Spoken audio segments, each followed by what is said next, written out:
Deus perdoou tudo! Tá tudo liberado! Uhul! Esse é o ponto mais polêmico da nova aliança. Deus perdoou todos os seus pecados, até os que você vai cometer amanhã. Se for assim, tá tudo liberado, né? Tá, mas será que Deus é assim mesmo, liberal desse jeito?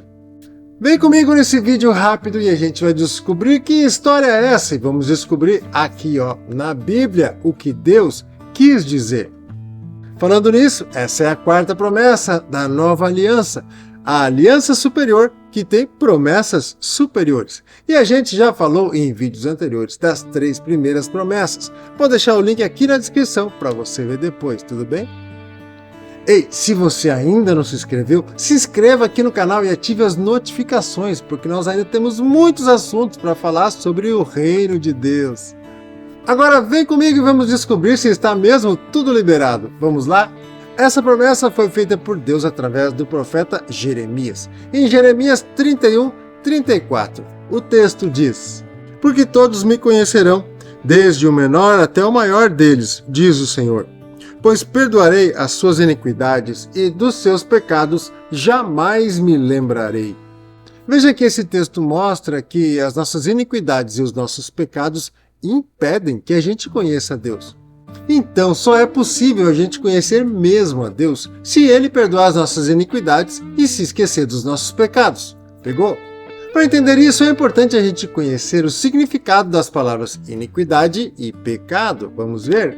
Pecado é tudo aquilo que transgride a lei de Deus, sendo contrário ao seu caráter. Desse modo, nós pecamos quando não fazemos aquilo que agrada a Deus, ou quando nós fazemos aquilo que não agrada a Deus. Falando sobre iniquidade, quando a pessoa já se acostumou a pecar, quando ela já não se importa mais com as consequências e quando ela não tem mais vergonha de cometer o pecado, isso é iniquidade. Então perceba como é grandiosa essa promessa. Aquele que criou todas as coisas, o arquiteto do universo, decidiu, ele esquecerá as nossas atitudes que o desagradam e também aquilo que ele esperava de nós e a gente não fez. E além disso, ele nos perdoará por essa tendência que a gente tem de querer viver a vida do jeito que a gente acha melhor, sem se importar com o que ele pensa. Nossa, pensando assim até parece que Deus é carente. Será que ele precisa tanto assim da gente? Ei, essa percepção está errada, viu? Na verdade, Deus tem um plano para nós. E esse plano, ele começa há muito tempo atrás. Isso a gente pode ver em Efésios no capítulo 1.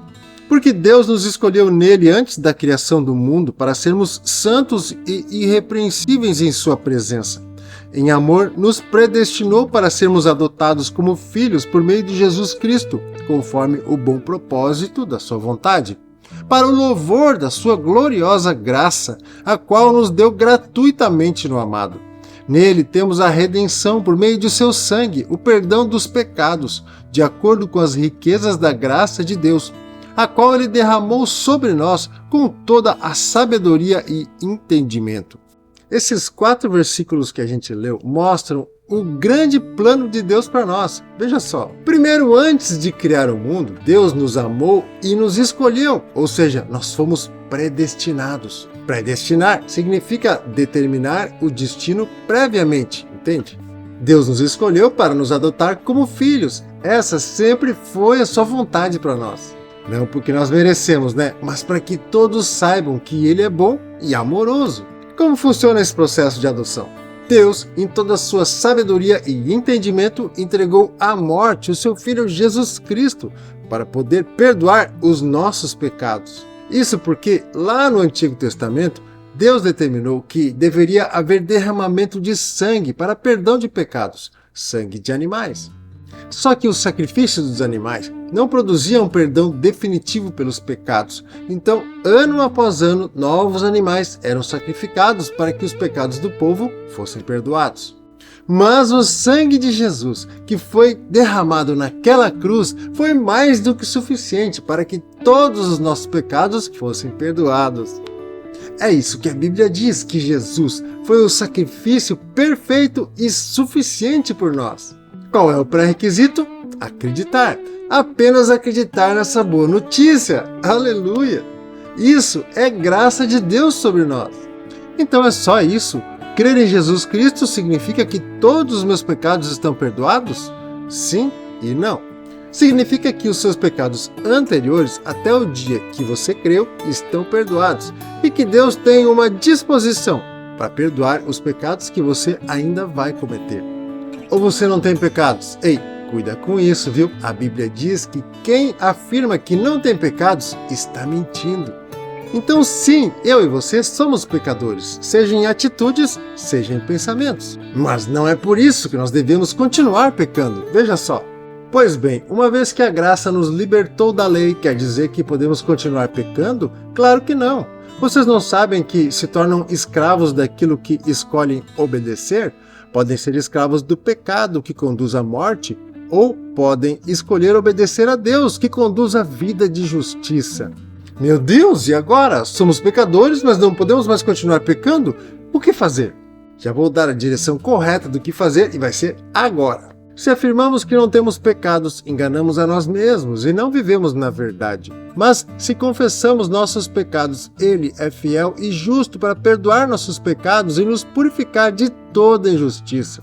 Percebeu o que você deve fazer quando pecar? Ele é fiel e justo para nos perdoar os pecados e nos purificar de toda injustiça se nós confessamos os nossos pecados. Meu irmão, minha irmã, Deus quer mesmo perdoar as suas iniquidades e os seus pecados, mas para isso você precisa saber que você fez algo que desagradou a Deus. Para isso você precisa conhecer a Deus. Nós já falamos isso em um vídeo anterior. E confessar esse pecado e pedir perdão a Deus. Então você já sabe, né? Entra no seu quarto, fecha a porta e fala com seu pai que está no céu. Pede perdão a ele, que ele vai te perdoar.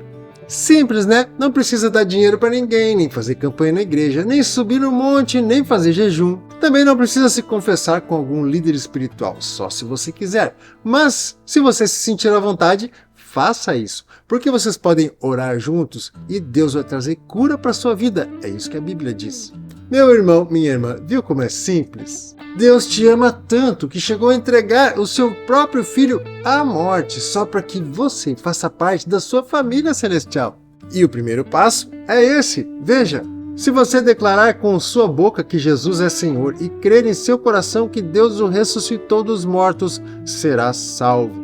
Pois é crendo de coração que você é declarado justo e é declarando com a boca que você é salvo. Ei, talvez você creia no seu coração que Deus ressuscitou Jesus dos mortos, mas nunca teve a oportunidade de confessar com a sua boca para receber a salvação. Se esse é o seu caso, feche seus olhos e repita comigo essa oração bem rápida. Senhor Jesus, eu creio que o Senhor é Deus, que veio à terra como homem, viveu entre nós, morreu crucificado e ressuscitou ao terceiro dia. E hoje é Senhor de tudo e de todos, inclusive da minha vida. Eu me arrependo dos meus pecados e recebo a sua salvação. Amém.